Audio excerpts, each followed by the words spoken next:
Okay, so far so good.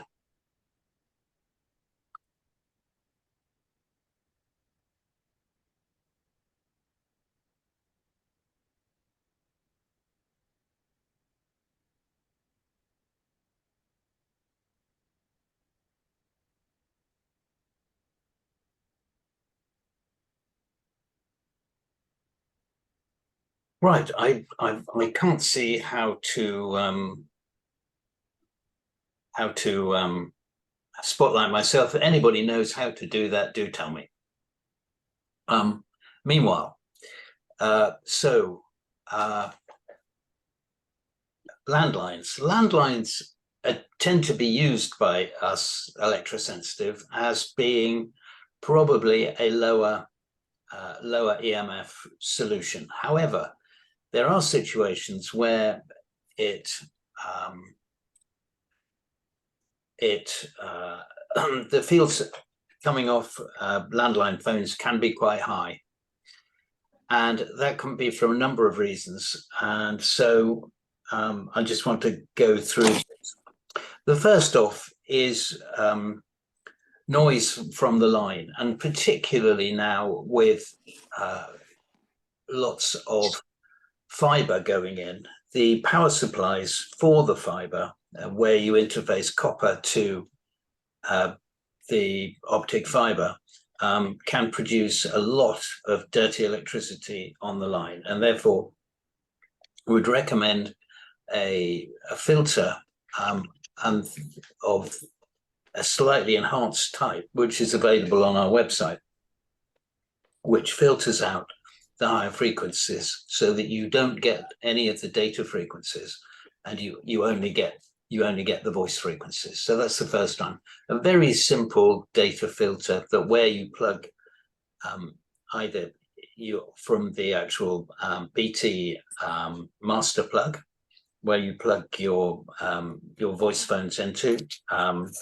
or into each individual socket on the wall, wired up, which are wired up through the house to that particular thing. So that is a useful and important thing.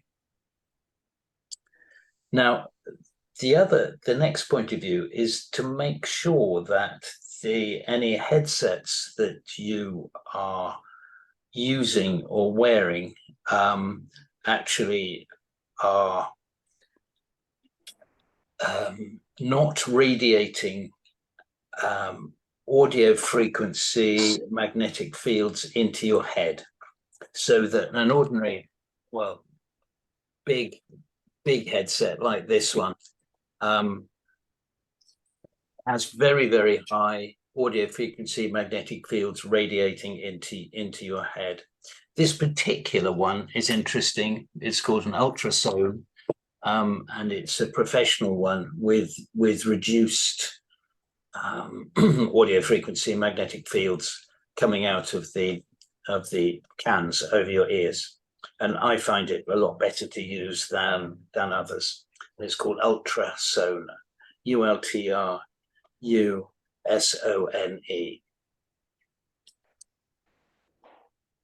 But otherwise, it's very important to have air tube headsets. So if we take this one, this is for sale on our website, which is the professional headset.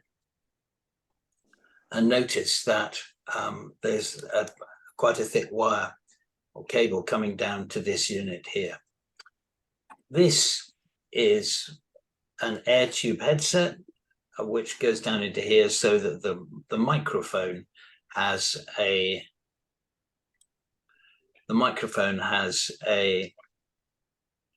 receiver in this box here. And not only that, also in this box is a little loudspeaker which transmits the sound up to this earpiece here, so that when I use this so-called professional headset, it's usable in many different situations, not just sitting at your own desk at home, but also, for instance, in the car, because it's only got one of these, so that it's relatively stable. You can still hear what's going on around you. Now, as standard, they come with an RJ12, which plugs it into the bottom of a phone like this one. Hope you can see it. And so that you can use I use all my work phone calls. When you ring me up and I answer the phone, this is what I use.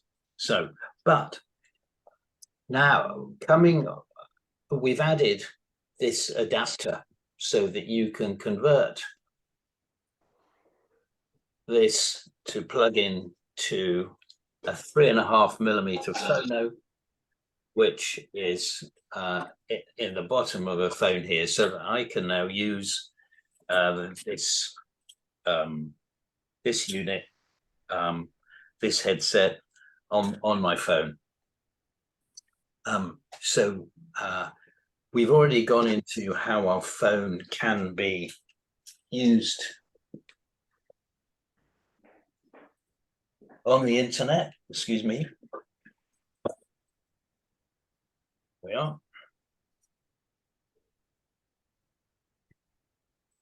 Can be used on the internet with one of these. So you've got a rather worn out, shows how much I use it, Ethernet cable here plugged into the bottom of this adapter, which has got a USB-C on the end of it, and a plug this in there, and there's the power supply. Then this plugs into my phone, and when it's working, then those lights light up. And the reason for having this particular kind of device, is to keep this charged in your phone charged, so you can use it all day without the battery going flat.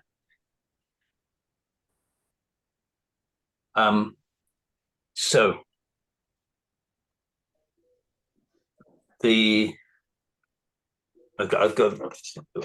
with my mobile, it's switched on to, just to go through it again, it's switched on to flight mode.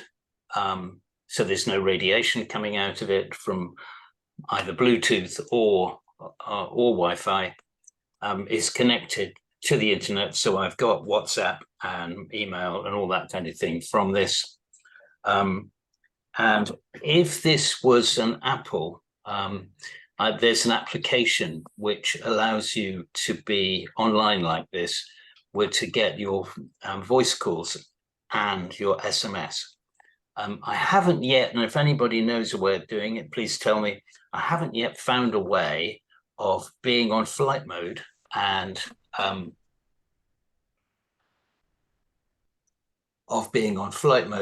to be able to receive SMSs and voice. So I still have to have on the settings on this, I have to keep occasionally, so I get my voice messages and that kind of thing, switch on 3G only, and not 4G or 5G, and I've got full service on this, but I massively reduce the amount of radiation that I get every day. So also a note on, I saw an article somewhere, and on using the air tube headsets, I saw an article a while back where they saying that the way embryonic cells, first of all divide and you get stem cells, and the organization of those stem cells is determined by audio frequency magnetic fields, which of course is exactly what you normally get from one of these, and most particularly for bud earpieces that have got a loudspeaker in them, because that loudspeaker is driven by very strong magnetic fields, and they're right by your brain, and therefore it is rather unhealthy. And the other thing is that ear nerve cancer is a cancer that is not still rare, but is growing very, very fast. And there is a very engaging account of a person who has an ear nerve cancer operated on. She's Canadian, and it's a really good novel. I recommend it. And if I can find it in a minute while we're talking, I will. I know I've got it on my bookshelf behind here. And so that's really phones and how to reduce. Yeah. Hello?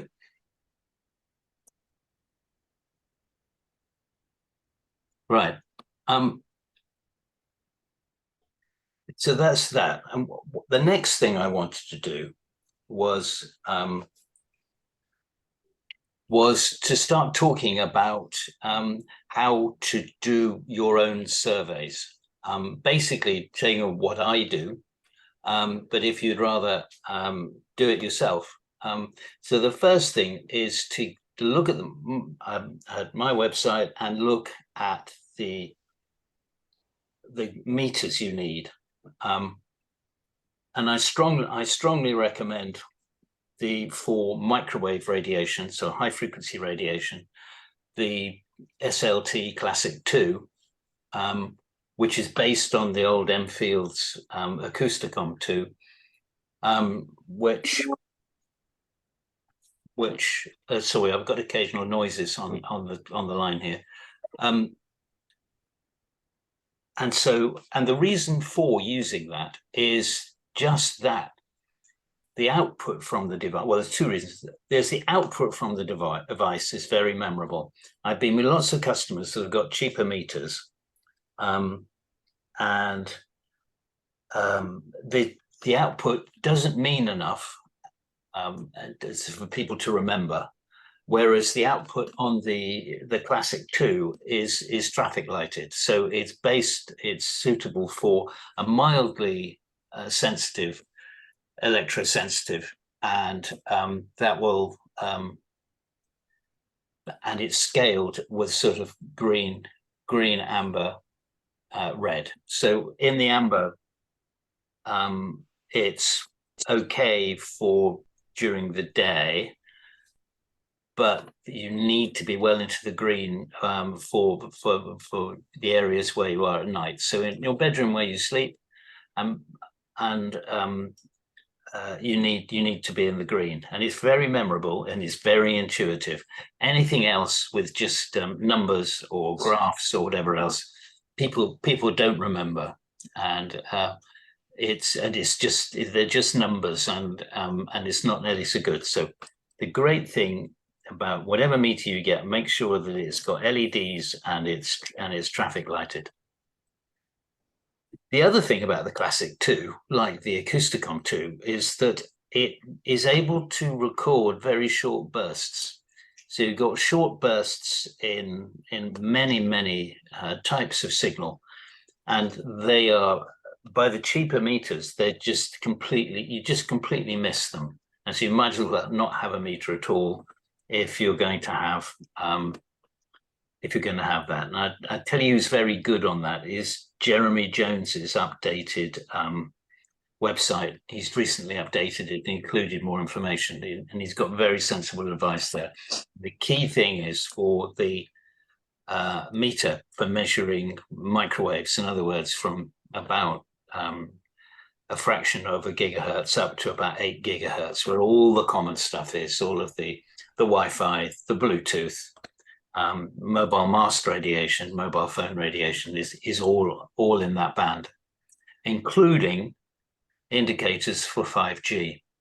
So from the mast to the ordinary signals, not the beam signals, not the high ultra fast beam signals, are at slightly higher frequencies. So instead of 0.8 and 2.5, they're at 3.6, and you can see those now, and the networks are being switched on.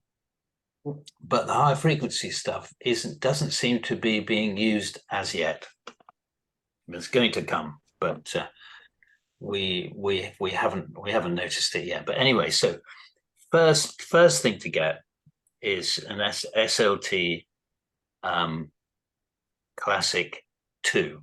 Very simple to use indeed, and it's non-directional, and it is very accurate and receives lots of different signals. So that, for instance, you can easily pick up a smart meter.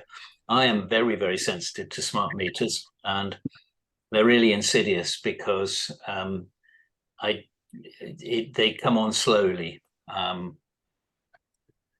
They come on slowly, and the pulses every 15 seconds, it just goes, and then very often you've got a characteristic. So these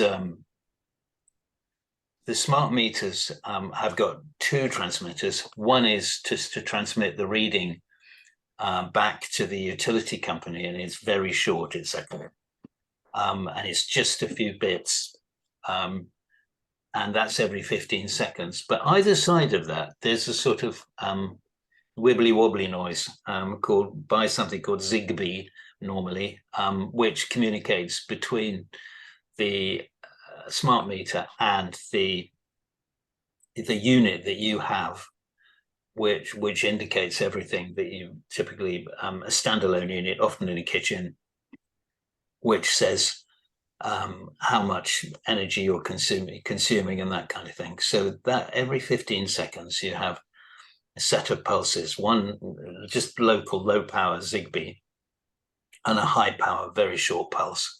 And of course, high powered very short pulses don't allow time for the human body to get used to them, and they tend to be far worse than lower level continuous pulses. So it's the difference between looking at a candle burning and having a camera flash at you. And that's why the smart meters affect electrosensitives really badly. Now, so that's the high frequency meter. And then we need to be looking at also low frequency stuff.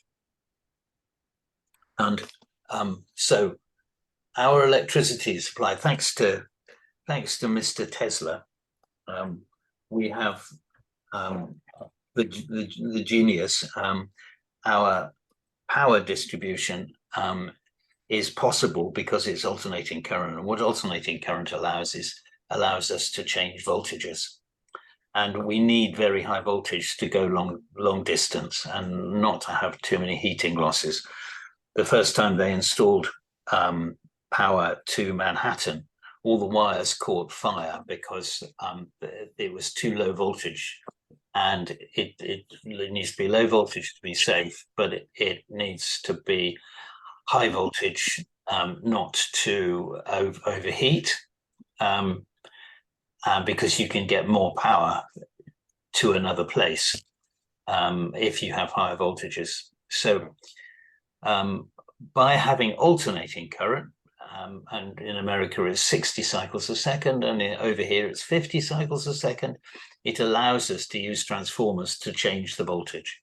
So the nearer you get to home, the amount the voltage goes down. So it's something like over into the local substation, which is in a town every 300 meters or so, you've got over 100,000 volts, and then it's broken down to the substation. It goes down to 230 volts or 240 volts.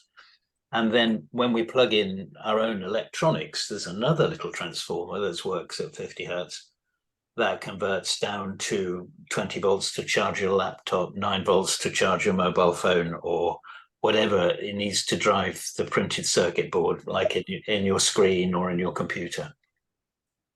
So that's why we've got alternating current. And so we need to look at the alternating current or low frequency, 50 hertz, centered on 50 hertz, low frequency electric fields and magnetic fields. And at those frequencies, of those low frequencies, the electric field works completely separately to the magnetic field.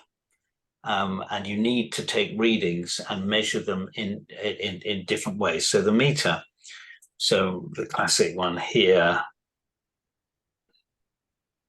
is you switch it on and it goes to magnetic. And you switch it, press the button again, and it switches to the electric field. And and you measure that rather differently. So on these, sorry, I was thinking about something else then. On these electric and low frequency meters, you very, very much need one. And we have a new device because M fields have closed, and so we now recommend a really, really good device from a company that I have used for many years, who've been to their factory actually near Nuremberg in Germany, and they have a very, very high quality devices. So and that's called Gigahertz Solutions, and our website has the ability to do it, to order those. And next time I do something like this, I'll have the new Gigahertz Solutions machine, and I'll go through how to use it. So that's low frequency. We've done high frequency microwaves, and we've done low frequency, which is all the mains driven wires, the wires in the walls, the light bulbs, all that kind of stuff, and any cabling driving lighting or computing or water heating or whatever, they will all be picked up by the low frequency meter. So I will come on to how you use these devices in the different situations where people sleep, where we work, where we eat, and where we drive, and so on. But for now, so we've done high frequency, we've done low frequency. Now, our bodies are just as electrical as they are chemical. So up to now, all the studies have been about biochemistry, and the medical paradigm is all around drugs and chemicals and biochemicals. But just as important as that for your health is good electromagnetic hygiene. And so all of our different systems, just like any complex system, has what's called resonance, so that the classically easily understood is musical instruments. So musical instruments will play a particular note, and if you, for instance, have a tuning fork and you've just tuned your guitar absolutely accurately to it, it will, if you play that note, say you play that note on a piano, or ding the tuning fork again, that frequency will pulsate through air and will cause the guitar string you've just tuned to that particular note to start vibrating. And you can actually put a microphone to that. You can stop the original noise, and you'll hear the guitar resonating, i.e. playing that note. Now, all of our systems in our body, the nerves, the organs, whatever, have particular resonant frequencies in different parts of their different parts of the organs, the brain, and each different nerve, each different bone, each has got resonant frequencies. And so, and these are electrical resonant frequencies, well, and they also have acoustic as well, but we're more concerned here with the electrical. And so the physics of it is, and I showed it last week with using the oscilloscope, my oscilloscope, my PC oscilloscope, is that you get, in order for a musical note to sound different, you need to have different harmonics. The harmonics are always multiples of the fundamental frequency. So in this case, we've got 50 hertz, and we know this frequency from when stereos are set up wrong, or the local band is setting up in the local village hall or whatever, and it's only half plugged in, so you get a partial short, you get a wah noise, and that's at 50 hertz. And but in order to modify the shape of that, so that if I'm playing it on, say, a clarinet instead of a flute is a pure note, but a clarinet obviously is jazzy. And so the flute has a pure sine wave, just like the mains should be, as supplied to our homes, and also should be all in all the wiring around our homes, but it tends not to be. And the reason is because of distortion and interference. And distortion is mainly caused by what's called power supplies. So when you're changing the voltage and you're converting it from alternating current to direct current to charge the battery on your laptop or phone or power your PC screen or whatever it is, those little devices, they're called power supplies, and there are dozens and dozens of them in a typical home now. And there are dozens and dozens in fact, and some of them don't work very well and can cause a lot of EMI, or electromagnetic interference. And another word for this electromagnetic interference is dirty electricity. This is an American engineer's, I think, phone. So let's mute my audio. So what have we got here? I don't think everybody's muted because I've got some.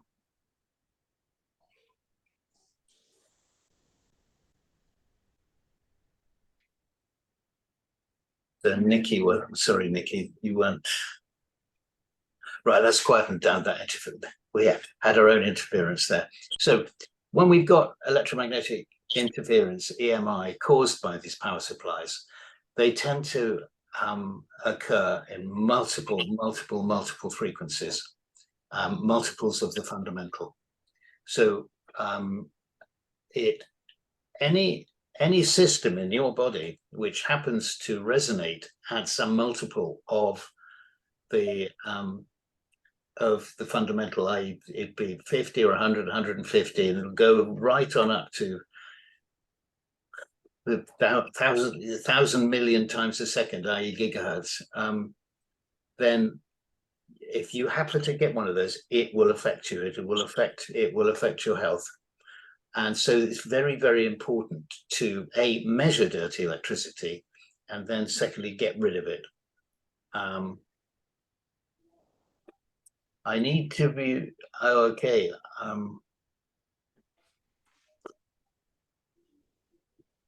Thank you.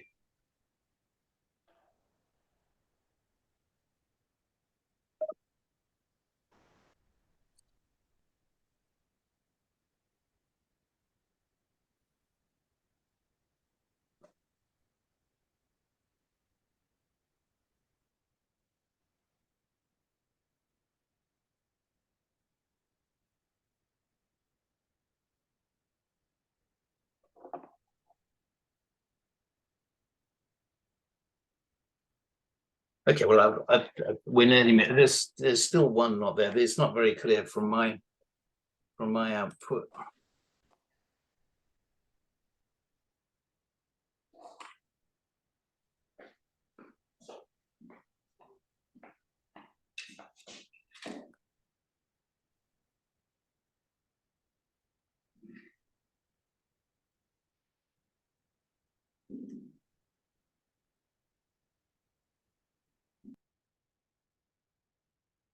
Right, I think that's got it now.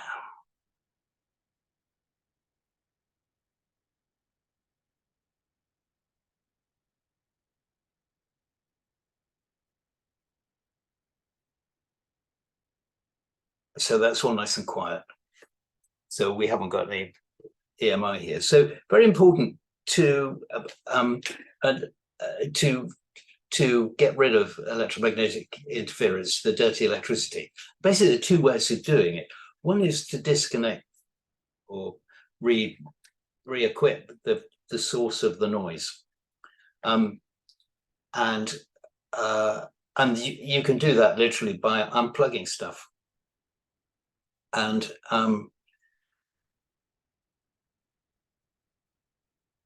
yeah, you can do that by unplugging things and until it goes away.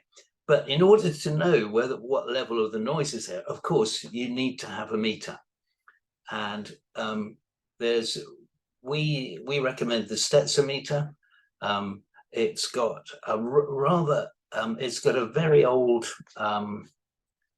design, and also inherently the algorithm is from, I don't know, about the turn of the century, I think. And whereas there are others which go to higher frequencies. But the thinking is, and also that the research that has been done, is that above 120,000 cycles a second, 120 kilohertz, which is what the Stetzer meter goes up to, then it doesn't affect you so much. But opinions differ on that, and therefore we may introduce another meter in the future. But certainly the Stetzer meter is one that the research by Magda Havas has been done on, is a very good one. And again, it just goes up to 1999, and then people get very confused and think that it's broken because it just displays a 1 on the left-hand corner then, and that means overload. And if it was a more modern design, no doubt there'd be a processor programmed in there which would say something like overload. But it's the electronics inside are fairly primitive, and therefore it only does that. And so experience has shown that ideally you want to get it down to about 25 units, and the meter was designed by Professor Graham and Dave Stetzer, so it's called the Graham Stetzer unit, a GSU. These units, so you need to get GSUs down to about 25 if you can, and very often it's impossible to do that with simple plug-in filters. Now, so we do DE2s. So again, that's an Enfield's design, and the critical thing about that is that dirty electricity is getting so much stronger all the time. People are plugging in more and more electronic devices, and so the dirty electricity that has to be absorbed by these filters gets more and more and more. And there have been cases of them overheating. And so anyone using these plug-in filters, whatever manufacturer they are, always check how warm they are, and if they start getting too hot, you must switch them off. The exception is the Enfield's one, the DE2 that we sell. There are 3 components in that which actually stop it overheating. So if it gets If it gets mildly warm, it'll just switch off and come back on again. If it gets really hot, it'll switch off and then stop working for good. But it's a very, very good safety thing, which you really do need to know about. And the DE2s are the only one, it's the only model of this filter originally invented by Dave Stetzer, which has this heat cutout, and that's really, really important. So those are the three key meters. There's also, you can get anywhere on Amazon or wherever, a thing called a multimeter, which is a basic electricians and electronic engineers tool for measuring current, voltage, and resistance. That really does complete your tools.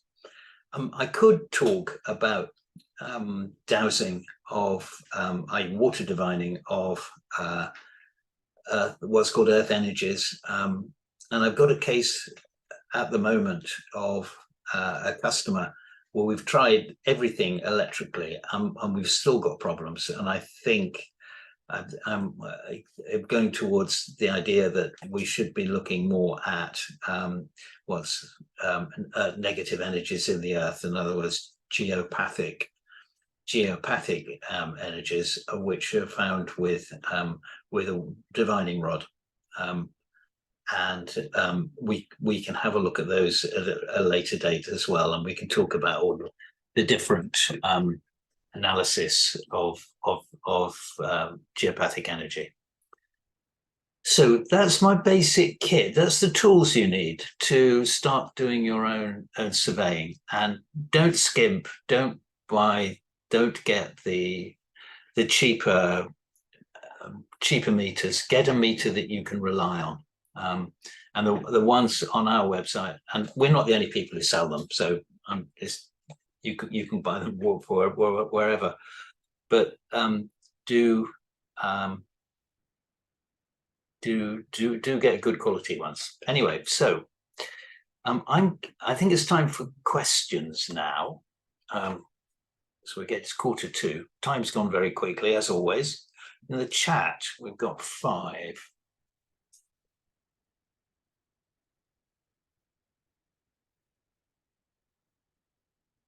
How long will it take to get the item I ordered 2 weeks ago from your website? Well, normally our turnaround is say 2 days maximum, and then we send everything with 1 day. So normally three days or less, unless it's not in stock, or unless it is something like a bed sheet that needs to be made up for you. And those can take a couple of days longer, but normally Vic, who is online today, is very responsive. Do call her and discuss.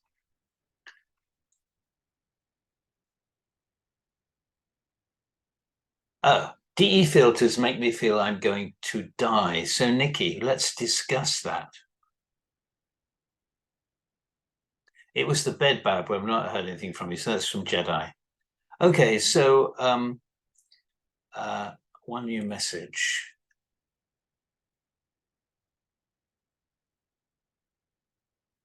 What's the name of the headphone? This headphone is called the professional headset. This one here, the professional headset. So called that. So you can use it while you're working, and you can be typing and whatever else, and getting on with what you need to work on while using that. This is great, actually. For me, I'm able to be on the phone if I'm using that more than a quarter of an hour, and I start getting a headache. Well, with this, I can just go on. For me, everybody's different, but for me, I could continue using those things all day.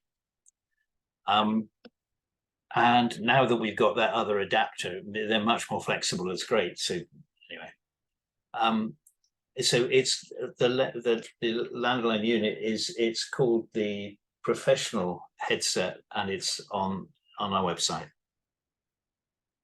Now I'm going to try and open up. So I have to unmute everyone.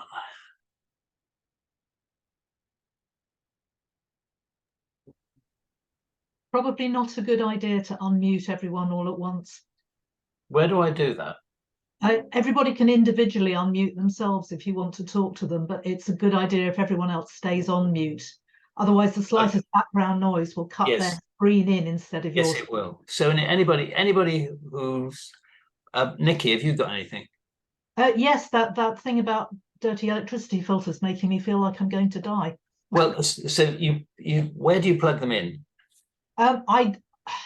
Okay, the first time I was exposed to one was in a large building full of a lot of electrosensitive people, and Alistair Phillips went home and came back with a variety of DE filters. Oh yeah. Plugged one into the wall. Yeah. And I went, oh God, that's better. And then instantly went, oh no, it's not, it's worse. Oh right. Okay. And the suggestion at the time was maybe it was that it was the adapting to the change that might be problematic. So I have tried putting them in main sockets at home here, and persisting, and actually the electrosensitive symptoms just get worse and worse and worse, to the point where I think I'm actually putting myself in danger now.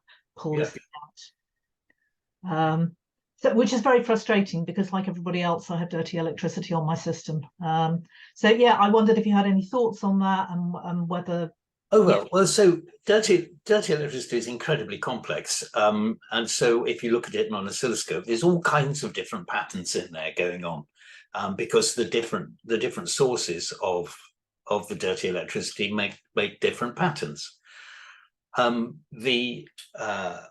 The plug-in filters that you're talking about, that Alistair Phillips used to make, is a very, very simple device. You could have made a similar device 100 years ago, because all it is basically a socking grate capacitor. I mean, there are other safety things in there, but that's the active component. And what that's doing is, in a very primitive way, is what's called a high pass filter. So it will allow through it, you can, higher frequencies will flow through the capacitor, but lower frequencies won't. So all of that higher frequency, intermediate frequency noise gets short-circuited and disappears. And at its simplest level, they're incredibly effective. But there are a number of caveats here. One is that a lot of the dirty electricity is so strong now, they just won't touch it. And most particularly from heat pumps and solar panel inverters. So people now are beginning, more and more are producing their own electricity. Whereas we used to get dirty electricity from plugging in electronic devices, central heating pumps, or stereos, or computers and their screens and all that kind of stuff. So you're looking at just stuff which is gently consuming electricity, but doing it in not a very clever or clean way. So it subtracts it off the power, and what's left of the power is dirty. When and the little plug-in filters can for most people, for me certainly, have a great effect on tidying up the dirty electricity. Now, there's a problem with that, because the dirty electricity can be produced anywhere in your building. And if the filter is mopping it up on the other side of the building, there are a lot of strange equalizing currents running between the filter and the device that's generating the noise. And that can affect electrosensitive badly. So rule number one is have a meter, not just buy the filters, buy a meter as well. So, and you can try putting your filters in different places until you get a minimum value. Now, while they're working, they produce a magnetic field, which is about a foot or so outside the meter. So to be sure, make sure nobody's anywhere, within about 18 inches of one of these filters, or you're going to be affected. And then, so if you combine that, if it's just a single source of noise, say, well, I don't know, it was a fridge that was causing all these problems, or an old boiler or something, or in one case, it was a very, very old power supply for a doorbell, which was kind of 1930s, and it was kind of on its last legs. And that one thing was causing a massive amount of dirty electricity. So if you're lucky, while you're going around with your meter, you will find a single source of lots of dirty electricity, and you can unplug that and get rid of it. You don't even need the filters then. And but more often than not, it's multiple, and so you can never quite get rid of it all, and the neutralization of that dirty electricity will be along the wires between the filter and whatever your device is there. So they have their distinct limitations, and if there's, for instance, a solar panel inverter anywhere near, then they get completely swamped and they just don't change the dirty electricity at all. So even if, unfortunately, say your inverter's 3 doors down your street, but it's causing a significant amount of thing, you will find you'll plug the filter and it'll make no difference at all. They're just not capable, engineering-wise, of dealing with the problem. Now, so take a modern washing machine. So you've just got out, you've got yourself a nice modern high-tech washing machine. Any of the brands do it. And what they do now is they have what's called variable speed electric motors. In the old days, electric motors used to go at 1 speed. And in fact, washing machines used to have a gearbox, so that when they wanted to spin, they would change gear and speed up the rotation of the drum. Whereas now, what they do, they just have a motor and a belt around the drum, and they, instead of having a gearbox, they just speed up the motor. But these motors, in order to run at different speeds, need a digital controller. Now, that should raise questions immediately about what can this digital controller cause problems with dirty electricity? The answer is, unfortunately, very, very definitely. So just an ordinary, washing machine you go and buy and install these days can cause massive dirty electricity problems, and if you're sensitive, you will feel it. So I have what it needs is a filter that you plug in between the socket on the wall and the washing machine itself. And it just so happens I have one here. So there we are, full of complicated electronic components. You plug this into the wall, and you plug the washing machine into that.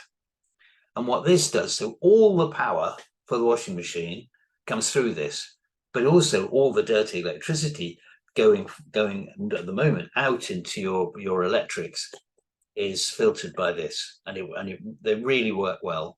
And so we haven't got them on the website yet, but they'll be coming soon. It's called an inline filter. So all the dirty electricity coming out of the unit will do that. And for lower power heat pumps, they will work there as well. But we do a great big filter, which is about a foot by 18 inches by 6 inches deep, and a big in a big weatherproof box that takes all the noise out of solar panel inverters and the big powerful 30 amp heat pumps. And so that will, you know, the lady we originally designed them for, as soon as she put a switch the heat pump on, had to get out of the house. Anyway, so they're really quite powerful in terms of generating dirty electricity. But inverters are shockers. I mean, you know, they really go mad. So on the Stetzer meter, which goes up to 1999 before it goes to overread, the one symbol. Always, I've not seen an inverter which didn't give an overread signal, i.e. Graham Stetzer units of more than 2000. And our filter cuts it down to about 25. A bit varies a bit, but that's what it does. So more of those on our website. I'll be talking about more of those later. Anyway, can I just ask one question about the filter and the capacitor? Yeah, sure. Given that energy can neither be created nor destroyed, what does it do with the energy that it's filtering out? What does that get turned into? Heat. Okay, thank you. So just kind of an inefficiency. Victorian, what number would you prefer people to ring? I can find it. Anyway,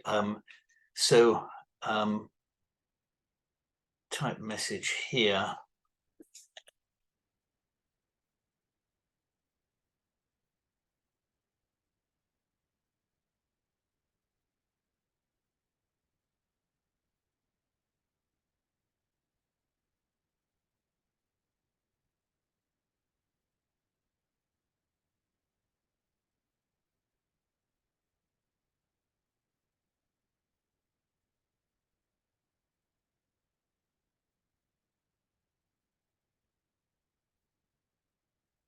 I'm just finding the number. I should know it off by heart, of course.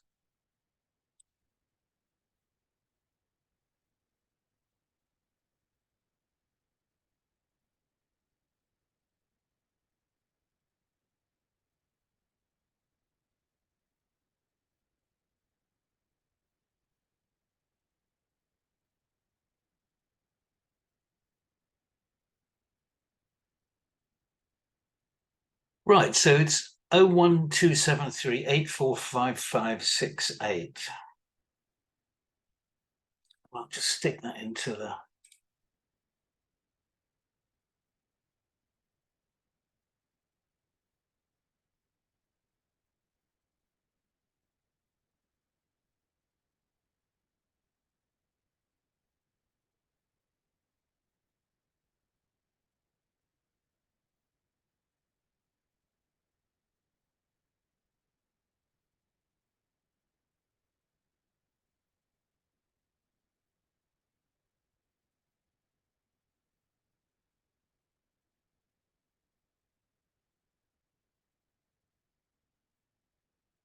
I see, found the number.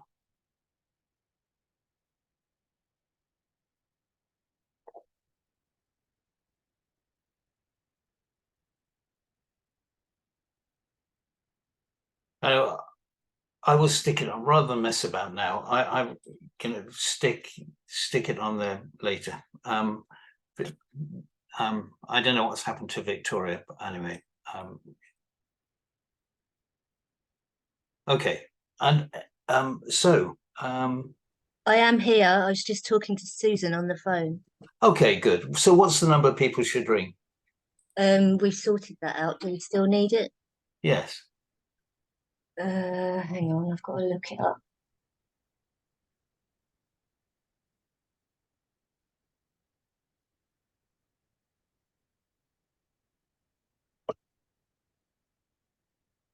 Or it's a Skype number, and so if I open that now, it's going to mess up soon.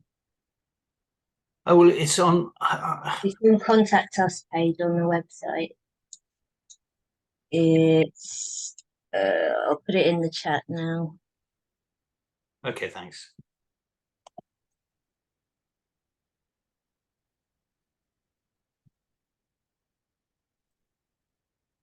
So, generally, in terms of next week, should we talk a bit more about dirty electricity, because I don't think we've finished this.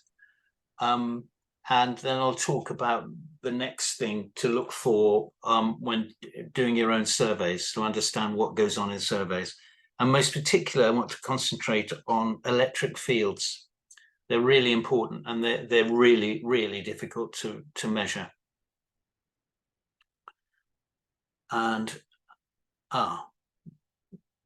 where can we get last week's presentation?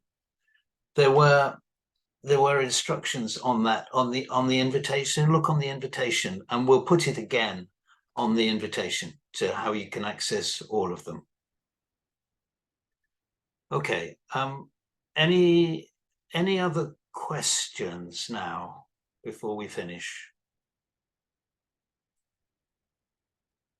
Yeah, Guy, can I just ask? I've got Acousticom 2. Yeah. How does that actually compare to the Classic 2? Does the Classic 2 pick up more kind of 5G or not? Is it worth me getting one, basically? They're very, very similar. The Classic 2 just shows that it's been developed more recently. So there's a couple of extra functions on it. But I don't know whether it's more or less accurate. And over its life, the Acousticom 2 did actually change its aerial a couple of times, which means that in certain circumstances, older and newer Acousticoms will give different results. All of these meters are incredibly sensitive to their sensors, as you might expect. And also the variability over the frequency is really important. But that's why it's incredibly important to have this. So to have a meter that's properly designed and certified. An improvement in the Classic 2 is that it has a calibration certificate. So each one as it's going out is tested across the frequencies to make sure they all go. So yes, broadly they do very much the same job, but there are significant improvements on the Classic 2. Thank you. Right. So okay, well, it's we're 4 minutes over. Very much looking forward to next week, because I've done an awful lot of work on dirty electricity, and it's a very significant part of what we do, and the filters that we built are working really well, and so part of my survey, the bit that I do to do with dirty electricity, is classically important. And we're finding all the time, from a biological point of view, that dirty electricity is a very, very strongly important part of what affects our bodies, so that fundamentally the electric fields and magnetic fields, low frequency ones that we've been measuring for years, what we're finding out is that it's the distortion in the main supply, which has all these different frequencies, just like on a musical instrument, coming out of it. On a system, which causes resonance of systems in our bodies, and that's what causes the disease. And therefore, dirty electricity, it really does need to be does need to be dealt with and shouldn't be ignored, even though that it's often forgotten about. So anyway, thank you all for attending this week, and I look forward to talking again next week. Okay, right, bye now.